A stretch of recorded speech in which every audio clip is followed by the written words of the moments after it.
حضرت ابو ہریرہ رضی اللہ عنہ سے روایت ہے کہ رسول اللہ صلی اللہ علیہ وسلم نے ارشاد فرمایا، میری ساری امت جنت میں جائے گی سوائے ان لوگوں کے جو انکار کر دیں۔ صحابہ رضی اللہ تعالیٰ عنہ نے دریافت کیا، یا رسول اللہ جنت میں جانے سے کون انکار کر سکتا ہے؟ آپ صلی اللہ علیہ وسلم نے جواب میں ارشاد فرمایا، جس نے میری اطاعت کی وہ جنت میں داخل ہوا، اور جس نے میری نافرمانی کی یقیناً اس نے جنت میں جانے سے انکار کر دیا۔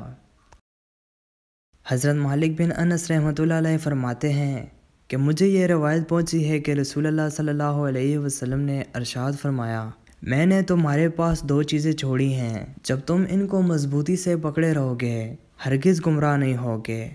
وہ اللہ تعالیٰ کی کتاب اور اس کے رسول کی سنت۔ حضرت انس بن مالک رضی اللہ عنہ سے روایت ہے کہ رسول اللہ صلی اللہ علیہ وسلم نے مجھے ارشاد فرمایا، بیٹے اگر تم صبح شام ہر وقت اپنے دل کی یہ کیفیت بنا سکتے ہو کہ تمہارے دل میں کسی کے بارے میں ذرا بھی کھوٹ نہ ہو تو ضرور ایسا کرو۔ پھر آپ صلی اللہ علیہ وسلم نے فرمایا، میرے بیٹے یہ بات میری سنت میں سے ہے، اور جس نے میری سنت کو زندہ کیا اس نے مجھ سے محبت کی، اور جس نے مجھ سے محبت کی وہ میرے ساتھ جنت میں ہوگا۔ حضرت ابو ہریرہ رضی اللہ عنہ